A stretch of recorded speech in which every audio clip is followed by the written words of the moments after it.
নেমেছিল ফ্যাসিবাদের বিরুদ্ধে, তারা নেমেছিল একটা পরিবর্তনের আকাঙ্ক্ষা নিয়ে।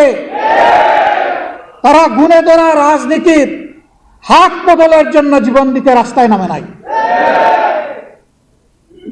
আমরা সংসদে দাঁড়িয়ে বলেছি, আজকে সংসদ নেতা বিরোধী দলীয় নেতা, সংসদের চিফ হুইপ, বিরোধী দলীয় চিফ হুইপ, সমস্ত মন্ত্রীবর্গ, সংসদ সদস্যবৃন্দ, আজকে জুলাইয়ের প্রোডাক্ট আমরা। জুলাই নাই, আমরাও নাই। জুলাই আছে, আমরা আছি। জুলাই আছে, সরকার আছে। জুলাই আছে, বিরোধী দল আছে। জুলাই নাই, কিছুই নাই। এই জুলাইয়ের বিপক্ষে অবস্থান নিয়ে সরকার পার পাবে না ইনশাআল্লাহ। সংসদে বিরোধী দলীয় চিফ হুইপ বলেছে, আগামীর আন্দোলনের সাথে নয়, সামনে থাকবো আমরা ইনশাআল্লাহ। সে এই সারির দিকে ইঙ্গিত করে বলেছিল, আমাদেরকে সামনে পাবেন। আমিও কথা দিচ্ছি, সামনে পাবেন ইনশাআল্লাহ। যতদিন সংসদের ভিতরে জাতির জন্য অধিকারের পক্ষে লড়াই করতে গিয়ে আমাদের থাকা প্রয়োজন, ততদিন থাকবো, তার বাইরে এক সেকেন্ডও নয়। যখন দেখবো আর কোনো কিছু করার নাই, তখন সেলিউট, কালু সালামা, এ সংসদ আপাতত তোমাকে সালাম দিয়ে চলে গেলাম। এর আগে এই সংসদের জমিদারিও কারো মানব না এবং কারো কাছে বন্ধকও দেব না। অনেকে বলছেন আন্দোলন শুরু করতে হবে, এটা কি? এটাও আন্দোলনের অংশ। যেদিন আমরা নোটিশ মুভ করেছিলাম যে সংস্কার পরিষদের সভা আহ্বান করতে হবে, আলোচনার পর যখন 2/3 মেজরিটির গরম গায়ের কারণে, আমাদের গায়ের জোরে এটাকে নাকচ করে দেওয়া হলো, আমরা সেদিন সংসদ থেকে বের হয়ে এসেছিলাম। এসে বলেছিলাম, জনগণের রায় নিয়ে, রায় বাস্তবায়নের জন্য এখানে এসেছিলাম। অন্যায়ভাবে এই রায়কে পদদলিত করা হয়েছে। এখন জনগণের রায় নিয়ে আবার জনগণের পার্লামেন্টে আমরা চলে যাচ্ছি। এরপরে আপনারা দেখেছেন, এর প্রতিবাদে বিক্ষোভ সভা হয়েছে, মিছিল হয়েছে। সারা দেশে এখন আন্দোলন চলছে। শুরু হবে কি? শুরু তো হয়েই গেছে। এখন তিলে তিলে সেই আন্দোলনকে সফলতার দিকে নিয়ে যেতে হবে ইনশাআল্লাহ। আহ্বায়ক জনাব নাহিদ ইসলাম এমপি, এলডিপির সম্মানিত চেয়ারম্যান, বর্ষিয়ান রাজনীতিবিদ এবং আমার ধারণা মতে বাংলাদেশের রাজনীতিতে সবচেয়ে সিনিয়র অভিজ্ঞ ব্যক্তি জনাব ডক্টর কর্নেল অলি আহমদ বীর বিক্রম, সংগ্রামী, নির্যাতিত, মজলুম সম্পাদক জনাব মাহমুদুর রহমান, নাগরিক সমাজের অন্যান্য গুরুত্বপূর্ণ ব্যক্তিবর্গ, মঞ্চে উপবিষ্ট শীর্ষ নেতৃবৃন্দ, সুধীমণ্ডলী, সাংবাদিক বন্ধুগণ, একজন বক্তা এখানে বলেছিলেন যে সিদ্ধান্ত কোথার থেকে হয়, কে কথা বলে, কার পক্ষে কথা বলে, এগুলো তো কিছুই আমরা বুঝতে পারছি না। আমি জাস্ট একটা ছোট্ট গল্প আপনাদেরকে শোনাচ্ছি। এখন যেভাবে এসি আছে, ফ্যান ঘুরে, একসময় ওইরকম বিজলিবাতি জ্বলতো না, ফ্যান ঘুরতো না, এসি চলতো না। সেই সময়টা ছিল দড়ি টানা, মাথার উপরে লাল এবং সবুজ রঙের কাপড় দিয়ে এক ধরনের পাখা তৈরি করে বিভিন্ন অফিসে টানা হতো। তো এক বিচারক, তিনি একটা হত্যা মামলার রায় দিতে গিয়ে বললেন, আসামির বিরুদ্ধে সন্দেহাতীতভাবে মামলা প্রমাণিত হয়, তাকে মৃত্যুদণ্ড দেওয়া হলো। তখন তো আসামি পক্ষের মুখ কালো হয়ে আসছে। একটু সময় পরেই মাথা নেড়ে বললেন, আসামির বিরুদ্ধে সন্দেহাতীতভাবে কোনো প্রমাণ পাওয়া যায়নি বলে তাকে মুক্তি দেওয়া হলো। কারণ একবার বলে যে মৃত্যুদণ্ড, আবার বলে মুক্তি, এরকম 3-4 বার বলার পরে পেশকার বলল, স্যার আপনি তো পরস্পর বিরোধী রায় বলেই যাচ্ছেন, তা আমি কি করব? দোষটা কি আমার? সবসময় দেখি হয় লালটা নাচে, না হয় সবুজটা নাচে, আজকে দুইটা নাচে কেন? তার মানে ওই পিছন থেকে যে রশি দিয়ে টানাটানি করতেছে, ওখানে রশি পেশ খেয়ে গেছে। এই জন্য লাল এবং সবুজ দুইটাই কিন্তু নাড়াচাড়া হচ্ছে। তো আমাদের দেশে বিশেষ করে পার্লামেন্টে যাদের নাড়াছাড়া দেখেন, প্রশ্ন আসে কে দড়ি টানে। সেই দড়িটা কোথার থেকে টান দেওয়া হয়? জাতি বুঝে। আপনারা বুঝেন না? আজকেও আলোচনায় এখানে এসেছে যে ওই ঘোড়ের নাটাইটা কোথায়, ওখান থেকেই এটা নাড়াচাড়া করা হচ্ছে। এই জন্য অস্থিরতা। এক সময় গণভোট হারাম, আরেক সময় না এটা অর্ধেক হালাল। এক সময় একই অর্ডারের গুস্ত হালাল, কিন্তু শুরুয়াটা জুলটা তার হারাম। আমরা এটা পার্লামেন্টেও বলেছি। হ্যাঁ, আপনারা দেখেছেন আমাদের কণ্ঠ দমিয়ে দেওয়ার চেষ্টা করা হয়েছে, আমরাও সমানতালে চালিয়েছি আলহামদুলিল্লাহ। সুযোগ পাই না পাই আমরা কণ্ঠ বন্ধ করিনি, কারণ জনগণ আমাদেরকে তো তাদের অধিকারের পক্ষে কথা বলতে সেখানে পাঠিয়েছে। মুখ বন্ধ করে, আমাকে বিশেষ করে মুখ বন্ধ করে সুপার গ্লু দিয়ে ওখানে বসার জন্য জনগণ আমাকে পাঠায়।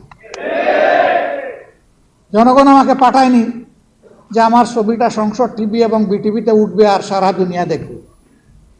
জনগণ পাঠিয়েছে আমি কি বলি সেটা জনগণ শুনতে চায়। আমার সহকর্মীরা, সহযোদ্ধারা, বিরোধী দলের এমপিরা জনগণের অধিকারের পক্ষে কি করে সেটা জনগণ দেখতে চায়। আমরা আপনাদেরকে কথা দিচ্ছি, আমরা সংসদে যাওয়ার আগেই বলেছি এই সংসদের বিভিন্ন ধরনের সুবিধা নেওয়ার জন্য আমরা এখানে যাচ্ছি না। অনেক সুবিধা আছে স্বেচ্ছায় অবলীলায় ছেড়ে দেব, নিবই না। যেটা না নিয়ে পারবো না সেইটা নেব, বাধ্য হব যেটাতে। অবৈধ কোনো দিকে আমাদের চোখ এবং হাত যাবে না। আমরা এখনো আলহামদুলিল্লাহ এটার উপরে আছি। কিন্তু এই 24-এর গণবিপ্লব, গণ অভ্যুত্থান যেটাই বলেন, এখানে শুধু শিক্ষিত ছাত্ররা আর আমাদের মতো রাজনীতিবিদরা এই আন্দোলন করে নাই, জীবন দেয় নাই। আপনাদের দুয়ায় মাবুদের মেহেরবানি 1400-র মধ্যে মিনিমাম 1200 শহীদের বাড়িতে আমার ব্যক্তিগতভাবে যাওয়ার সুযোগ হয়েছে। আমি সজ্ঞানে সাক্ষ্য দিচ্ছি, এবং আমাদের 12 ভলিউমের এই শহীদদের স্মৃতিচারণ বই হয়তো অনেকের কাছে আছে, হয়তো নাই। আমাদের ওয়েবসাইটে সব কিছু আছে, মৌলিক 3টা ভাষাই আছে। যারা চাইবেন তারা সেখানে যেতে পারেন। যারা দুনিয়া থেকে বিদায় নিয়েছে শহীদ হয়ে, তাদের 62 ভাগ শ্রমিক। তারা কি কৌটার বৈষম্যের বিরুদ্ধে নেমেছিল? কৌটার বৈষম্যের বিরুদ্ধে নেমেছিল আমাদের যুব সমাজ, ছাত্র সমাজ। তারা নেমেছিল ফ্যাসিবাদের বিরুদ্ধে। তারা নেমেছিল একটা পরিবর্তনের আকাঙ্ক্ষা নিয়ে। তারা গুণে ধরা রাজনীতির হাত বদলের জন্য জীবন দিতে রাস্তায় নামে নাই। আমরা সংসদে দাঁড়িয়ে বলেছি, আজকে সংসদ নেতা বিরোধী দলীয় নেতা, সংসদের চিফ হুইপ, বিরোধী দলীয় চিফ হুইপ, সমস্ত মন্ত্রীবর্গ, সংসদ সদস্যবৃন্দ, আজকে জুলাইয়ের প্রোডাক্ট আমরা। জুলাই নাই, আমরাও নাই। জুলাই আছে, আমরা আছি। জুলাই আছে, সরকার আছে। জুলাই আছে, বিরোধী দল আছে। জুলাই নাই, কিছুই নাই। এই জুলাইয়ের বিপক্ষে অবস্থান নিয়ে সরকার পার পাবে না ইনশাআল্লাহ। গণভোটের গণরায়ের মাধ্যমে এই জুলাইয়ের আকাঙ্ক্ষা ইনশাআল্লাহ বাস্তবায়ন হবে। এর জন্য আবার জীবন দিতে হয়, দিব ইনশাআল্লাহ। কালকে এই জায়গায় দাঁড়িয়ে জুলাই শহীদ পরিবার এবং যোদ্ধাদের সাথে আমাদের একটা বৈঠক ছিল। সেখানে আমার প্রিয় সহকর্মী সংসদে বিরোধী দলীয় চিফ হুইপ বলেছে, আগামীর আন্দোলনের সাথে নয়, সামনে থাকবো আমরা ইনশাআল্লাহ।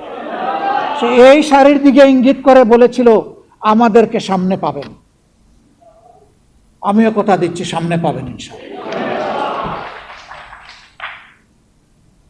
যতদিন সংসদের ভিতরে জাতির জন্য অধিকারের পক্ষে লড়াই করতে গিয়ে আমাদের থাকা প্রয়োজন, ততদিন থাকবো, তার বাইরে 1 সেকেন্ডও নয়।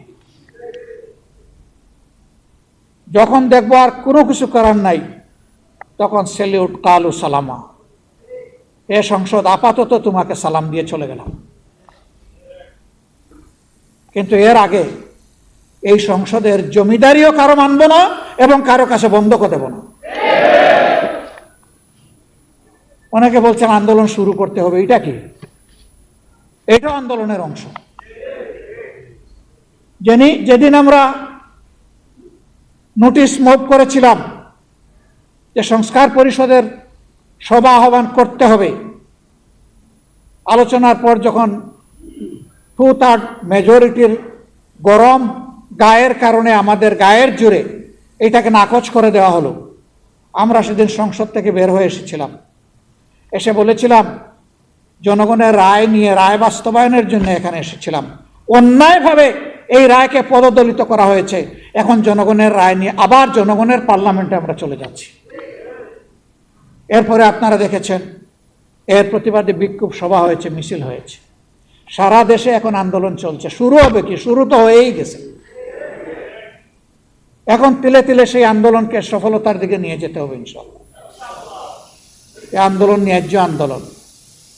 এই আন্দোলন কোনো সুবিধাবাদী আন্দোলন নয়, ক্ষমতার হালুয়া রুটির ভাগ বাটোয়ারার জন্য নয়।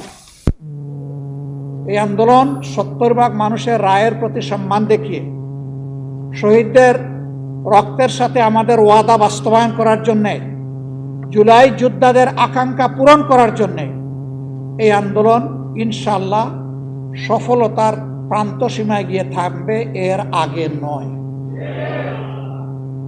এবং সেই আন্দোলনের সফলতা নিয়েই আমরা গড়ে ফিরব।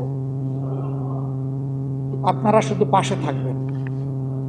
দেশবাসী, এই আন্দোলন আমার জন্য, আপনাদের জন্য, সবার জন্য। আমরা আমাদের সন্তানদেরকে কারো গোলাম বানাতে চাই না, এবং কারো পারিবারিক রাজতন্ত্র বাংলাদেশে চলবে জাতির উপর ফ্যাসিজম হিসাবে, তাও আমরা বরদাস্ত করব না। রাজনীতির এই দুষ্ট চক্র ভেঙে দিতে হবে। একজনের বদলে আরেকজনের প্রশংসায় সংসদের 1/3 সময় ব্যয় হবে, এটা আর আমরা শুনতেও চাই না, দেখতেও চাই না। প্রশংসা হবে জনগণের, সংসদের ভিতরে কথা হবে জনগণের সমস্যা নিয়ে, সেখানে বসে কুলামনে সমাধান বের হয়ে আসতে হবে। এইটাকে বাদ দিয়ে অন্য কোনো কিছুর চর্চা হোক সংগঠনের, সংসদের ভিতরে আমরা এটা চাই না। কিন্তু আমরা ফেসিবাদের কালো ছায়া এখন সংসদে দেখতে পাচ্ছি।